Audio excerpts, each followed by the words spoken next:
Berarti kita udah siap rilis ada 2 ya? Iya. Yang pertama ini, yang kedua yang kecil.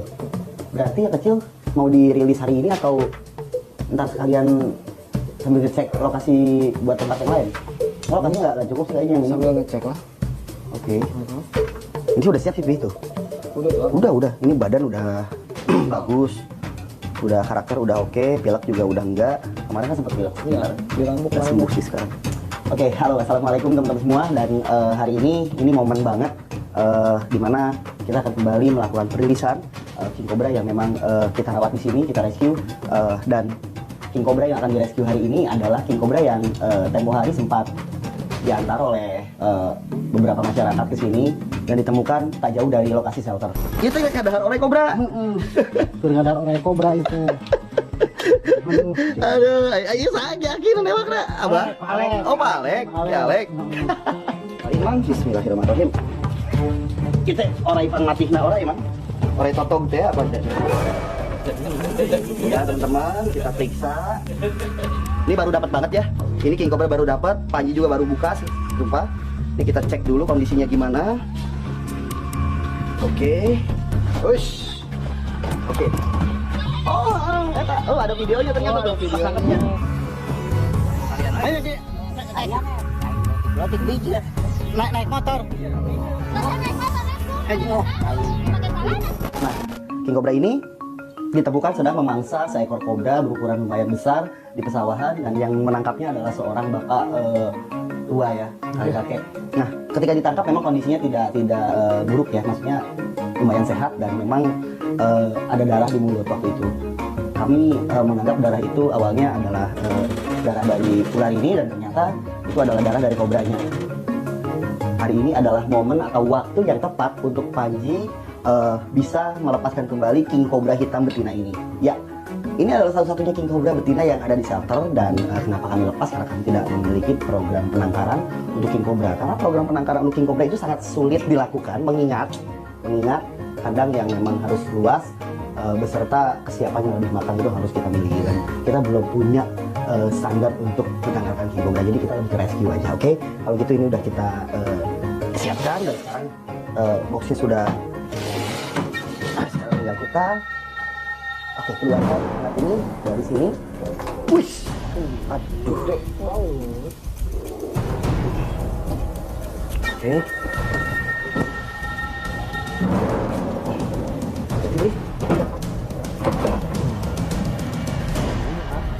Ini adalah hal yang harus kita kerjakan teman-teman, dan ini membutuhkan kehati-hatian ekstra, mengingat King Cobra ini harus betul-betul aman dan kita juga aman. Jadi jangan cuma King Cobra ya, karena King Cobra ini kalau gigit kita resikonya bisa kita yang celaka. Area pelepasan untuk King Cobra betina ini jaraknya dari sini tidak terlalu jauh. Nah, jadi hutan ini berbeda dengan hutan pelepas Penjaraga. Kebetulan Panji menemukan hutan lain bisa dan pas untuk menjadi habitat baru ular ini. Yang pertama adalah jauh dari pemukiman, yang kedua adalah jarangnya orang masuk ke situ untuk berburu atau beraktivitas, dan masih adanya makanan alami mereka yaitu ular lain, dan masih adanya cadangan air yang bisa menunjang kehidupan King Cobra ini. Karena jika ada air, mereka pasti hidup. Ya, oke, kalau gitu kita langsung kita bergerak ke lokasi. Yuk.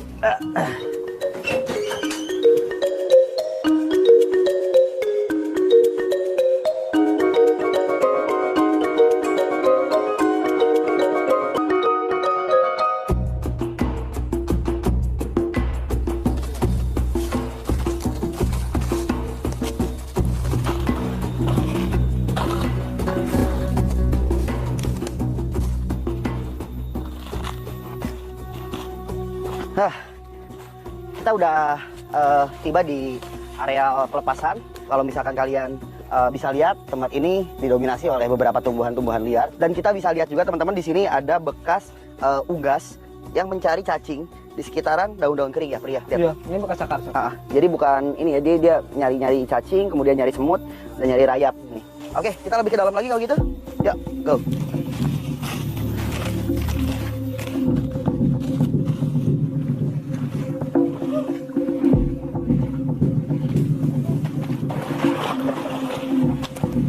Ular tuh. Ada ular lewat barusan sini nih. Mana larinya ya? ular poros. Lari ke atasnya cepat banget ya.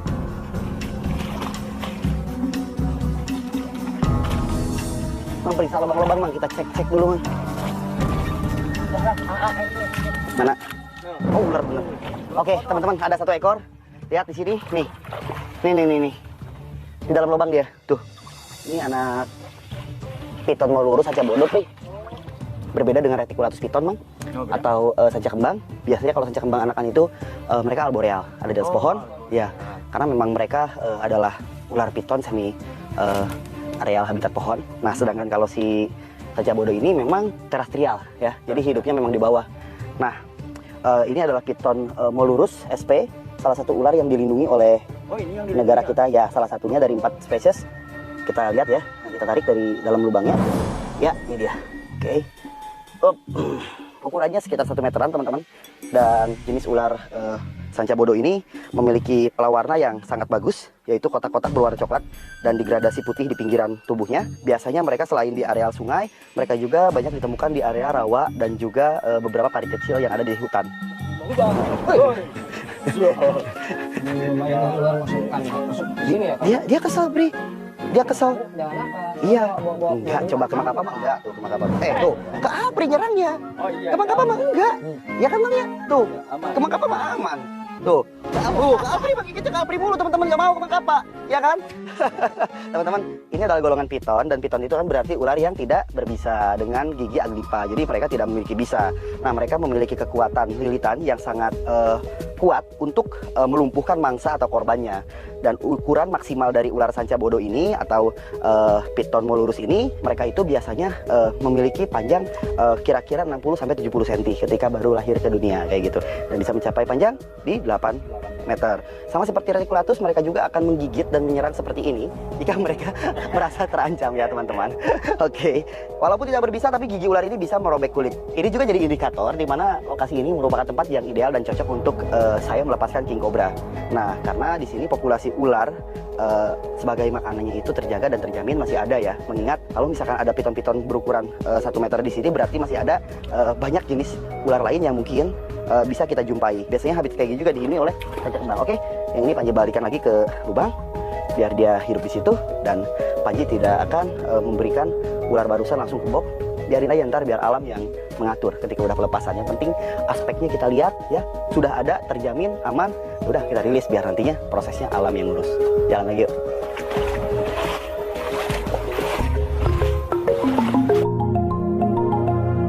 Ini mau rantai makanan semua di sini nih. Cuy. Bebek cuy. Tuh di atas tuh. Itu loh bang. Ada lagi nggak ya? Ntar gue cari lagi. Biasanya ada lagi, nggak satu dia. Spot kayak gini banyak. Wah, ini emang spotnya sanca di sini cuy. Yang gede banyak juga, tapi kayaknya nggak di sini, mang ke atas itu tuh. Oke.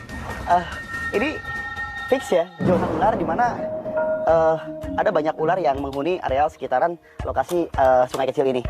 Jadi lokasinya yang memang rimbun dan adem ya, terus ada air.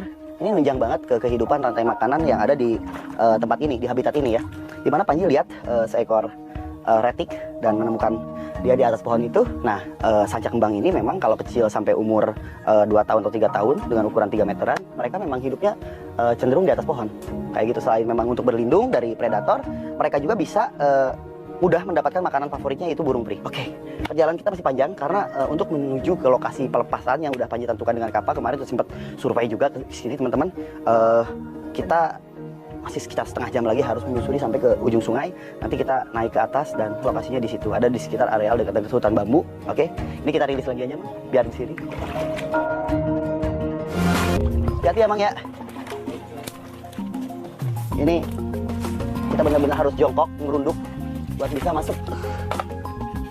Perjuangannya gak gampang teman-teman, buat pinjam hooknya dong buat buka jalur.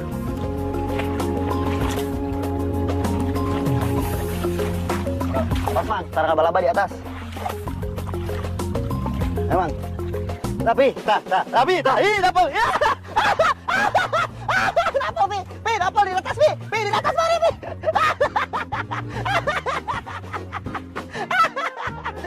Kabur, Pi. takut banget sih lo sama laba-laba. Laba-laba juga. Belum tentu sama laba-laba dia. Tunggu ya. Lebih ya.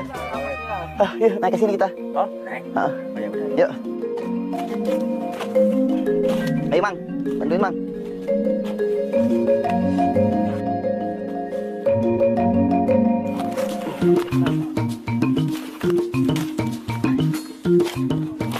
Nah, ya ini udah. Air di bawah, spot hunting di sini, tempat sembunyinya banyak. Kita akan putuskan untuk melakukan perilisan di sini untuk king cobra hitam betina ini. Ya, lokasi yang ideal. Nanti mungkin next kalau misalkan kita monitoring ya teman-teman, kita akan cek juga ada tidak king cobra jantan yang memang asli penghuni sini. Jika tidak ada, nanti mungkin kita akan jodohkan dengan king cobra jantan lain dan kita akan coba untuk bikin semacam kandang habituasi untuk penyesuaian penjodohannya di sekitar sini. Jadi nanti kandang habituasi itu kita bikin kandang dari kawat, dari jeruji yang luas di sekitar sini, ya kayak gitu. Nah nanti jadi kita bikin kandang besar untuk habituasinya. Jadi si jantan kita taruh di situ dulu, supaya kenal sama betina gitu. Karena si jantan yang lebih proteksi ke areal teritori soalnya. Kalau betina, iya kebanyakan di alam king cobra itu jantannya itu kadang makan betinanya kalau misalkan nggak berjodoh. Oke, sekarang yang penting kita udah sampai sini dan kita akan rilis dulu yang betina di sini karena aku tuh udah punya beberapa spot-spot king cobra dan mereka udah stay di spot itu, dalam artinya udah nyaman, nggak lari kemana-mana. Kita mulai rilis. Bentar ya, jangan langsung rilis, taruh dulu, sabar. Oke, ini memang kita akan cek dulu kesehatan untuk yang terakhir kalinya teman-teman sebelum kita lepas king cobra ini ya. Jadi sebelum oke, sabar ya, sabar. Uts. Oke, uts. Dia udah benar-benar yang agresif banget soalnya emang. Uts. Ini benar-benar galaknya luar biasa sih king cobra ini teman. Nengok dia lihat. Oke, ya, sok orientasi dulu. Orientasi dulu. Ya, sok orientasi dulu. Ya. Dia udah mulai sadar kalau dia ada di hutan sekarang teman-teman, lihat. Dia udah mulai toleh, udah mulai perhatiin area sekitar. Nah, disinilah kita bisa lihat bahwa king cobra ini adalah ular yang cerdas, ular yang menganalisa setiap hal yang ada di sekitarnya. Jadi berbeda dengan ular lain yang tidak peduli akan apa yang ada di sekitarnya. Kalau king cobra ini mereka lebih menganalisa dan bisa lebih hebat dalam melihat apapun yang ada di sekitarnya. Kita akan periksa dulu untuk yang terakhir kalinya.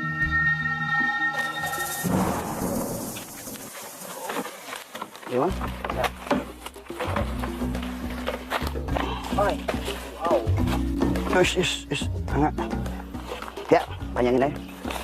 Jadi kemarin tuh waktu datang ke shelter ada beberapa luka yang emang belum sembuh. Di kepala, di bagian sini, di atas nih kelihatan putih. Ini bekas luka yang udah kering dan udah sembuh total. Tapi tidak pulih warnanya. Karena memang masih harus beberapa kali ganti kulit sampai akhirnya warnanya jadi sama dengan areal sekitar ya. Ini bekas lukanya kelihatan udah kering, udah sembuh, kita sembuhkan, kita obatin. Terus di bagian ujung moncongnya sempat ada bekas luka, sama di bagian dekat pelipis mata sini juga nih teman-teman, putih. Nah, gigi juga kita harus cek. Kalau misalkan ada yang patah, kita bawa lagi pulang. Nggak bisa kita paksakan untuk lepas karena dia akan sulit untuk berburu nantinya. Nah, ini kita cek.